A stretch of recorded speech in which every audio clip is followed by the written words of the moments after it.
Good day, I am John Christopher Del Mundo, and I will be presenting my progress report for the craft I've chosen about music.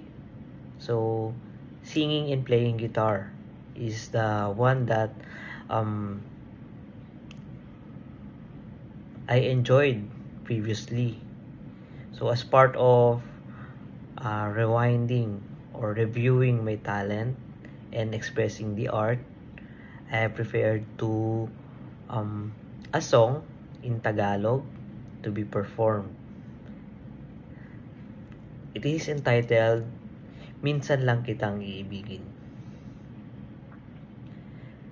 Mahal, pangako sa'yo, hindi magbabago.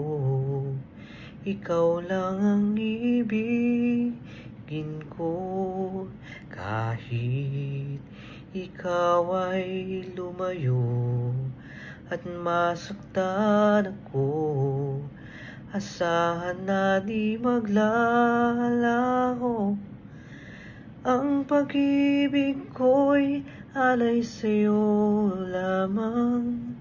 Kung kaya giliw dapat mong malaman. Minsan lang kitang iibigin.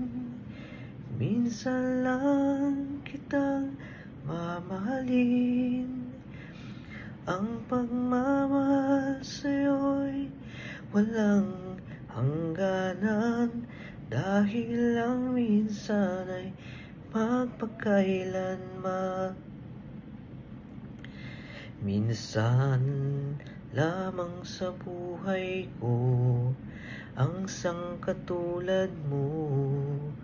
Ako rin ba'y iniibig mo? Puso'y sa'yo'y sumasamo, sumusumpa sa'yo. Ikaw ang tanging dalangin ko.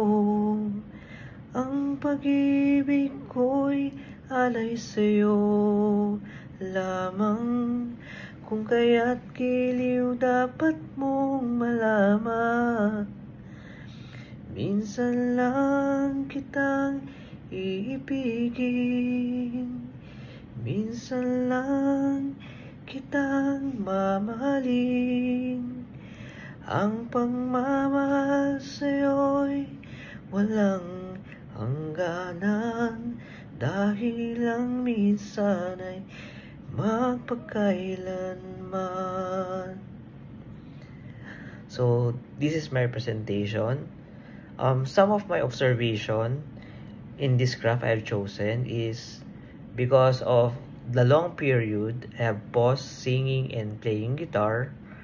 I have difficulty to manage my vocal cords to correctly sing the tone, express the music, the emotion, and to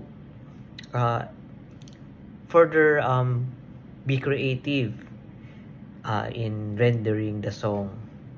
So I do not have an accompaniment today, the guitar, because of lack of preparation, but I am continuously learning and retrieving my talent and expressing this art.